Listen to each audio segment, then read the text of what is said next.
今日條片會有少少唔同。首先，我要多謝各位，因為我個 channel 就終於超過1000個 subscriber， 咁好感激你哋嘅支持啦。咁所以更加希望啦，大家可以話俾我聽，你將來想見到啲咩類型嘅 content 喺呢個 channel。咁就嚟農曆新年，所以講聲先，一歌教育，共祝大家虎年大吉，龍騰虎躍，福虎靈運，扎多啲20啦。OK， 講翻今日條片，嚟緊2-3個禮拜，我就會同大家分享我準備 launch 個 Kickstarter 嘅內容，因為我 create 緊啲嘢啦，希望 Kickstarter 足夠人有興趣睇一個中國化嘅 D&D 嘅世界。所以今日第一集啦，我就揾咗我喺中學嘅時候同我一齊玩 D&D 幾位朋友啦。咁今集英文為主啦，遲啲先加返中文字幕啦，但希望大家都鍾意啦。好，多謝。So, thank you guys so much for joining me for this test play of this setting. 30-something years ago, the four of us plus one more of our dearly departed used to play Dungeons and Dragons together. I remember we were heavily influenced by the Oriental Adventures modules as well. And in fact, the character that I remember the most for me playing back then was my Drow Samurai.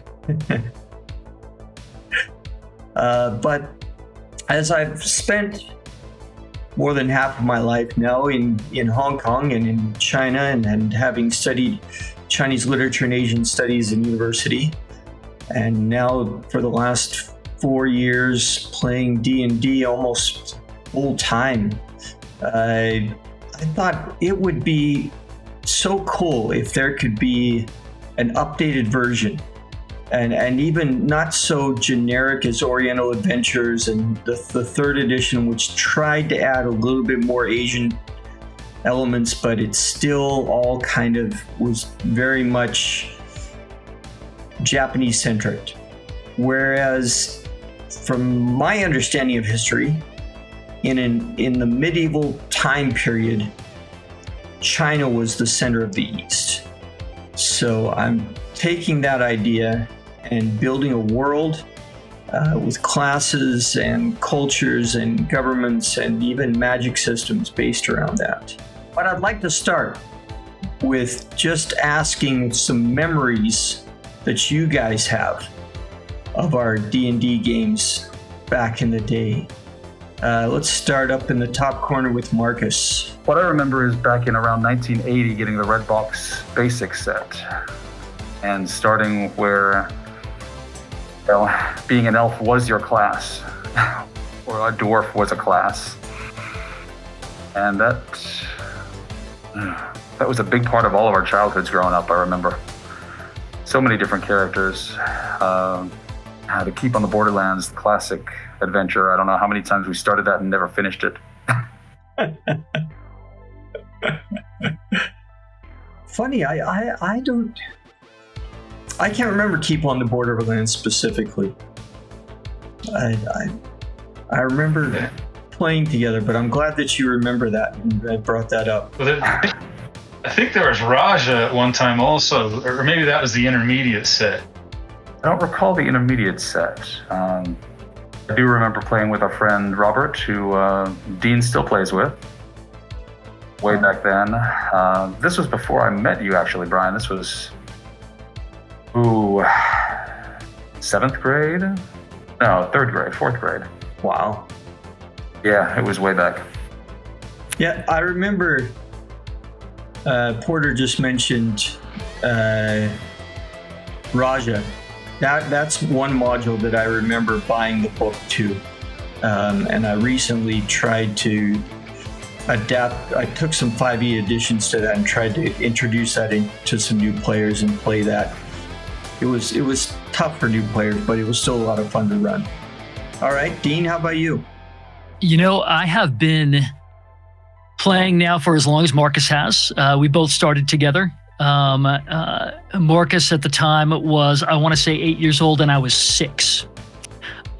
Which means that I've been playing for more than 40 years now, which is a little bit crazy to even think about.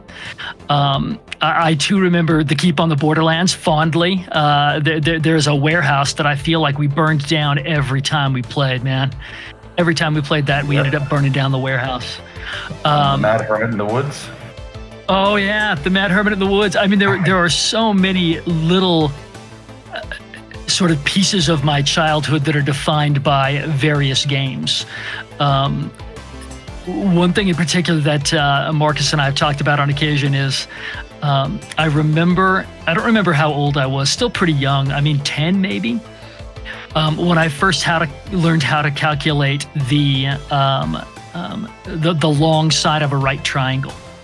When I first learned what a squared plus b squared equals c squared is. And the reason that I learned it is so that I could calculate correctly the distance between two targets on a squared grid D&D map. Yeah. Oh my god. Square root of 2 for the backlash of that jab. So, yeah, just, I mean, a ton of kind of punctuation points throughout my childhood have been defined by this very game, and a lot of them, you know, frequently with you folks. So yeah, it was a big part of my growing up, and a big part of my adulthood for that matter. Do you guys remember testing an oil flask by filling a glass bottle with it wasn't gasoline, it was kerosene, I think, and seeing how far it would go when we exploded it? Oh yeah. Teenage alcohol. Yeah. That I remember. All right, and Porter.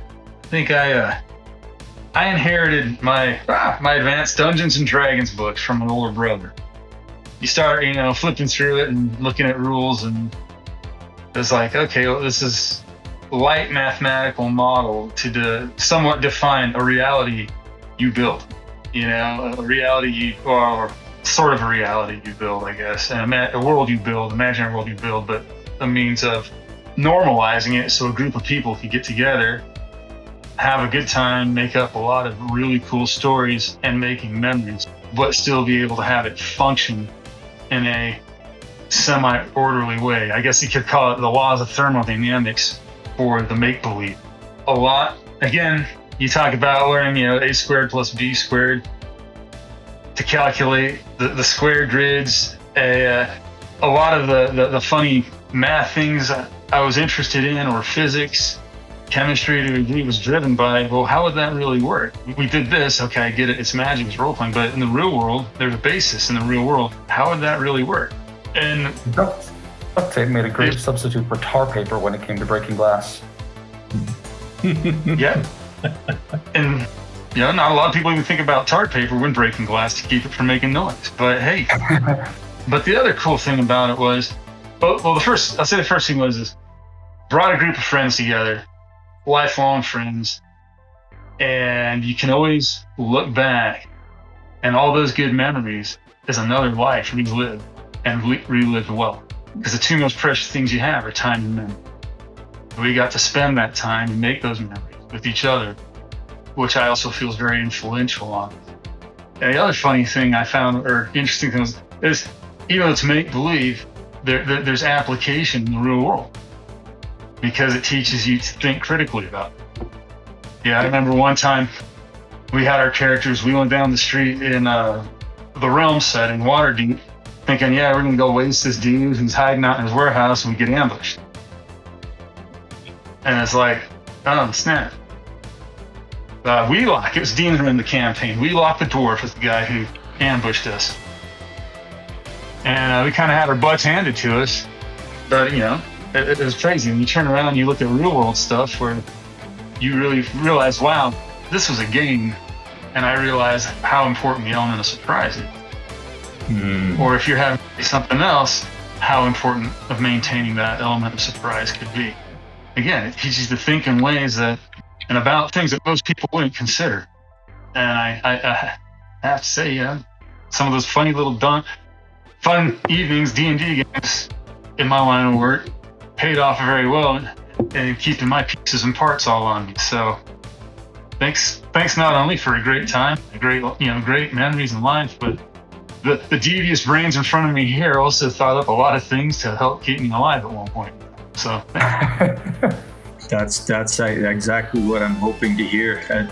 It's funny, whenever I talk to my dad about my teenage years and playing D&D, he'll always say, yeah, I remember that you were always gone all weekend playing D&D, and then you'd wake up in the morning and go right to school like nothing happened. And I listen to my dad's stories and I laugh and I think to myself, actually, I was making out with girls more than I was playing D&D, but it was a little bit of both.